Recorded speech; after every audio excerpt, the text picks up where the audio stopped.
तो अभी जो मैंने आपको बताया कि डेल्टा आर वेक्टर की मैग्नीट्यूड डेल्टा आर के बराबर नहीं है, सिर्फ एक ही केस में इसके बराबर होगी जब स्ट्रेट लाइन मोशन हो।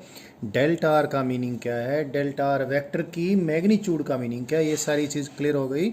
एक बात मैं इसको फिर थोड़ा और भी इसको इम्पोर्टेंस दे के एक बार फिर बना देता हूँ, फिर कार्टेशियन एक्सिस शो कर देता हूँ। सपोज पार्टिकल शुरू में यहाँ था, ये इसका इनिशियल पोजीशन वेक्टर था और ये रास्ता ट्रेवल किया पार्टिकल ने, इसका फाइनल पोजीशन वेक्टर है। फाइनल पोजीशन वेक्टर ये इतना बड़ी मैग्नीट्यूड का जिसको मैं R2 वेक्टर कहा है। R2 वेक्टर ये है, R2 वेक्टर की मैंने मैग्नीट्यूड ये दिखाई है। तो भाई डेल्टा आर वेक्टर तो ये है, ये डेल्टा आर वेक्टर है।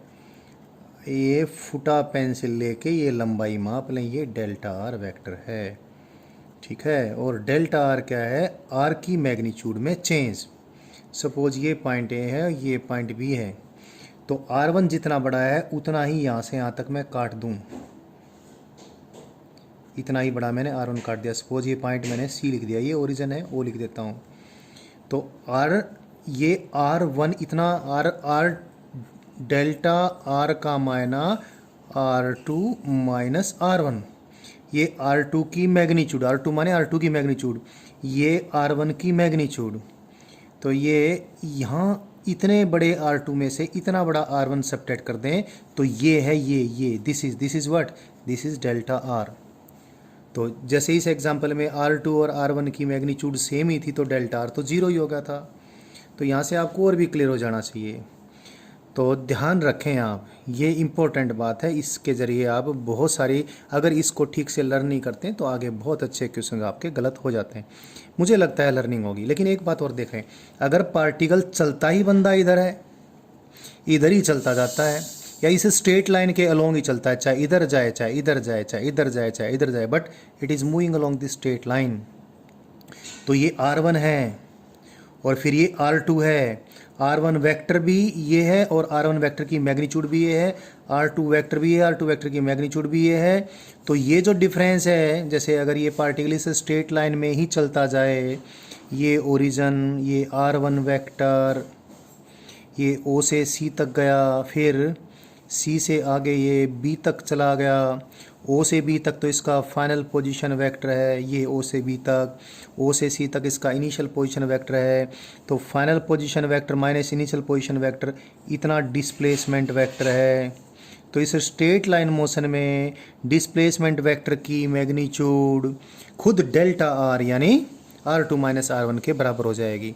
तो स्ट्रेट लाइन मोशन ही ऐसा केस है जिसमें डेल्टा आर वेक्टर की मैग्नीट्यूड, स्ट्रेट लाइन मोशन के केस में ही डेल्टा आर वेक्टर की मैग्नीट्यूड डेल्टा आर के बराबर होगी। लेकिन डेफिनेशन में ये नहीं है, डेफिनेशन में तो डेल्टा आर वेक्टर माने R2 vector minus R1 vector की मैग्नीट्यूड, लेकिन ये मैग्नीट्यूड में बराबर होगी। और जब स्ट्रेट लाइन, कब, जब स्ट्रेट लाइन मोशन है। लेकिन जब स्ट्रेट लाइन मोशन है तो एक बात और भी तो ध्यान रखें, मैंने अभी बताया था स्ट्रेट लाइन मोशन को हम वन डायमेंशनल मोशन ही कहते हैं। और स्ट्रेट लाइन मोशन में जिस स्ट्रेट लाइन के अंदर अलोंग मोशन हो रहा हो उसको या तो एक्स एक्सिस ले लेते हैं या वाई या जेड। तो यदि इसको हम एक्स एक्सिस ले लें तो delta r is as good as delta x. ये सिर्फ और सिर्फ कब होगा, सिर्फ ओनली, ये ध्यान रखें, ओनली स्ट्रेट लाइन मोशन, नहीं तो ये बराबर नहीं है। These are equal only when the motion is along straight line.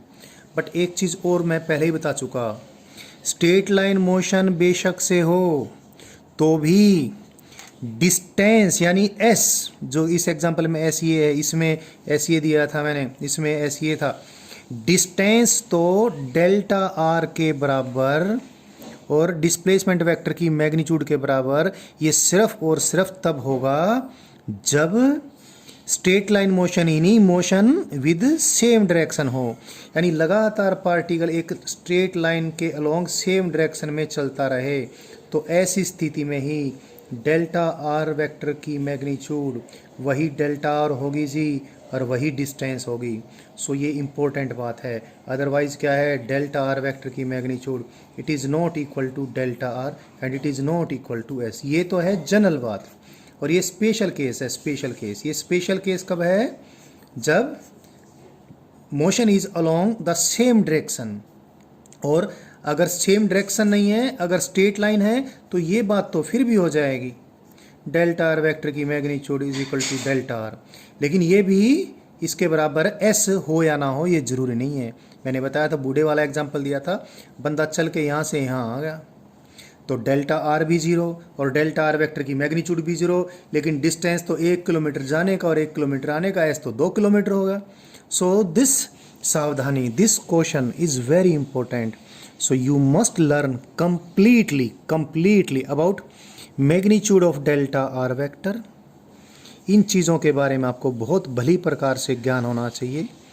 Displacement vector की magnitude, delta r and S is distance travelled, delta r is R2 minus R1, यानी final position vector की magnitude minus initial position vector की magnitude, और delta R vector it is popular, that is displacement vector की, displacement vector और delta R vector की magnitude यानी displacement vector की magnitude, जो मैंने पहले यहाँ पर लिखी दी है।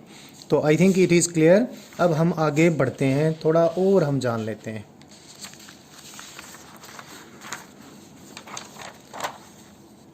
हमने पोजीशन की लर्निंग पोजीशन वेक्टर के फॉर्म में आपको करवाई है। अभी पोजीशन टाइम रिलेशनशिप स्टडी करनी है, वो तो जब मोशन स्टडी करना शुरू करूँगा पता चल जाएगा।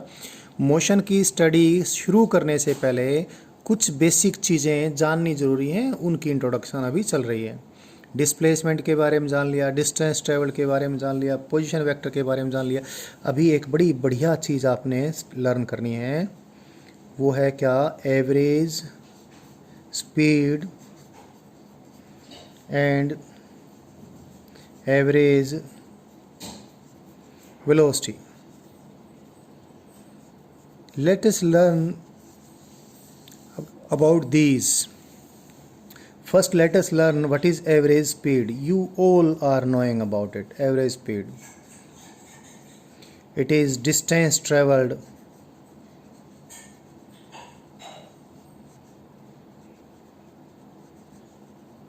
divided by time taken. Normally distance travelled के लिए एस सिंबल हम यूज़ कर लेते हैं और टाइम टेकन के लिए डेल्टा टी यूज़ कर लेते हैं। सो एवरेज स्पीड मैंने ऐसे लिख दिया। सो इट्स सिंपल, कोई ख़ास बात नहीं है, इसकी डेफिनेशन भी सिंपल है। अभी कुछ डिफरेंस मैं बताऊंगा कुछ चीज़ों में, तब ये इंपॉर्टेंट बात अभी बनने वाली है।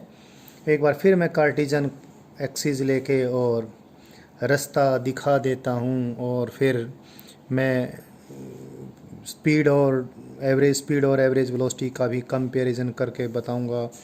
वही जो बार बार मैं एग्जांपल ले रहा हूँ। सपोज ये initial position vector, initial position A, suppose ये final position vector R2 vector, and this is final position B, and you know whatever the path the moving object has chosen, इस रास्ते से ये object चल के आया है, ये इस रास्ते के ऊपर एरो हम लगा देते हैं, तो ये ना समझना ये डिस्टेंस कोई वेक्टर है, डिस्टेंस तो स्केलर ही है। एरो सिर्फ इसीलिए लगा है ये बताने के लिए ए से लेकर बी तक जा रहा है, और ये इसका डिस्प्लेसमेंट है, initial position to final position में इतना चेंज हुआ कि जो कि डेल्टा आर वेक्टर है, ये S that is distance travelled. Now let us define average velocity. Average velocity की डेफिनेशन भी आपको मालूम है, जैसे एवरेज स्पीड की मालूम थी, but here we have to define everything, and let me define this. Average velocity is defined as displacement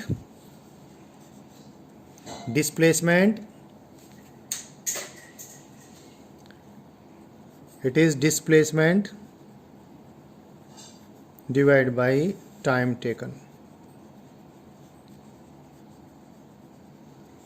average velocity के लिए हम सिंबल भी अक्सर ये बना देते हैं, average velocity vector, AV stands for average. Average velocity vector is displacement vector, see from this diagram, it is delta are vector divide by time taken. T1 time पे पार्टिकल यहाँ था और T2 टाइम पर यहाँ पर है, तो ये अगर कौन सा टाइम है T1, ये कौन सा टाइम है T2, तो डेल्टा T का मायना है T1 सपोज 9 बजे है और T2 सपोज 10 बजे है, तो 10 बजे माइनस 9 बजे यानी 1 आवर, तो it is T2 minus T1। So this is time delta T। Average velocity displacement vector को मैंने टाइम टेकन से डिवाइड कर दिया तो एवरेज वेलोसिटी आ गई। अब एवरेज वेलोसिटी एक वेक्टर क्वांटिटी है, स्पीड तो स्केलर क्वांटिटी है, speed is distance travel divide by time. और एवरेज वेलोसिटी वेक्टर की मैग्नीट्यूड तो ये displacement divide by time taken. और एवरेज वेलोसिटी की डायरेक्शन देख लें आप, एवरेज वेलोसिटी यानी पार्टिकल ऑन एन एवरेज कहाँ से कहाँ तक गया, इधर गया। So the direction of the average velocity is the direction of the displacement vector. तो डिस्प्लेसमेंट वेक्टर की डायरेक्शन में ही एवरेज वेलोसिटी वेक्टर है। ये लर्निंग आसान है और इसमें भी आप एक कंपैरिजन तो आप अभी के अभी कर लीजिए, क्योंकि हमने ये बताया था S is greater than or equal to the magnitude of displacement vector.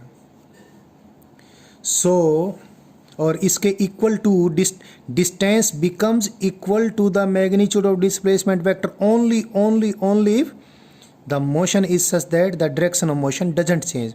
यानी ऐसा स्ट्रेट लाइन मोशन जिसमें डायरेक्शन भी चेंज ना हो तो ही डिस्टेंस और डिस्प्लेसमेंट वेक्टर की मैग्नीट्यूड बराबर होते हैं, नहीं तो डिस्टेंस हमेशा डिस्प्लेसमेंट से तो फालतू ही फालतू है। तो एवरेज स्पीड जो होगी, average speed will be greater than or equal to magnitude of average velocity. Magnitude of average velocity जो है उससे ये इसकी मैग्नीट्यूड से एवरेज स्पीड ज़्यादा ही ज़्यादा होगी। बराबर सिर्फ तब होगी जब मोशन की डायरेक्शन चेंज ना हो। तो ये अच्छा जो हमने और बातें जानी थी कि डिस्प्लेसमेंट तो जीरो भी हो जाता है, डिस्प्लेसमेंट तो नेगेटिव भी हो जाता है, सेम बात है एवरेज वेलोसिटी के लिए भी। और एवरेज वेलोसिटी जीरो कब हो जाएगी, जब पार्टिकल यहाँ से चल के चाहे कहीं पर जाए रास्ते में वापस अगर यहाँ पर आ जाता है तो डिस्प्लेसमेंट जीरो है, जो इनिशियल पोजीशन है वही फाइनल पोजीशन है। डिस्प्लेसमेंट जीरो है तो एवरेज वेलोसिटी भी जीरो, लेकिन एवरेज स्पीड जीरो नहीं है। सपोज यहाँ से लेकर यहाँ तक जाने में 10 किलोमीटर चल के आया, टाइम कितना लगता है उसका, टाइम लगता है सपोज 10 मिनट, तो उसका एवरेज स्पीड तो कितनी आ जाएगी, 1 किलोमीटर पर मिनट आ जाएगी, बट एवरेज वेलोसिटी तो जीरो होगी। Again I repeat, I didn't remember what did I से। मैंने कहा कि सपोज पार्टिकल यहाँ से चल के यहीं पर वापस आ गया तो डिस्प्लेसमेंट तो हो गया जीरो, लेकिन सपोज ये चल के आने में इसने डिस्टेंस कैसे ही जाए, वापस आने में इसने कुल 10 किलोमीटर का डिस्टेंस ट्रेवल किया और ये 10 मिनट्स में किया। तो distance divide by time taken 10 kilometre divide by 10 minute कितना है, 1 किलोमीटर पर आवर, तो इसकी एवरेज स्पीड आ गई, लेकिन एवरेज वेलोसिटी तो जीरो है। और अगर by the way velocity vector की ये डायरेक्शन, डिस्प्लेसमेंट की ये डायरेक्शन, जो डिस्प्लेसमेंट की डायरेक्शन होती है वही एवरेज वेलोसिटी डायरेक्शन होती है। सपोज एवरेज वेलोसिटी डायरेक्शन ये हमने पॉजिटिव ले रखी है तो ये नेगेटिव डायरेक्शन हो गई, तो भैया एवरेज वेलोसिटी तो पॉजिटिव भी हो सकती है, नेगेटिव भी हो सकती है, जीरो भी हो सकती है और टाइम के साथ डिक्रीज भी कर सकती है, क्योंकि टाइम के साथ डिस्प्लेसमेंट डिक्रीज कर सकता है। बट एवरेज स्पीड, क्योंकि डिस्टेंस तो टाइम के साथ बढ़ता ही जाएगा, डिस्टेंस कभी जीरो नहीं होगा, तो एवरेज स्पीड कभी जीरो नहीं होगी। हाँ, अगर गाड़ी का टायर ही पंचर है, कभी चली ही नहीं, तो फिर बेशक से जीरो हो। और स्पीड क्योंकि स्केलर है, इसकी कोई डायरेक्शन भी नहीं होती, तो ये नेगेटिव भी नहीं होगी। तो ये चीज़ें आपने ध्यान रखनी है। तो इसके बाद अब एक चीज़ और देख लें, अभी एवरेज वेलोसिटी वेक्टर की मैग्नीट्यूड लिखनी है, but you know what is delta r. Delta r is delta x i cap plus delta y j cap plus delta z k cap. So divide it by time, then we get it is this like this.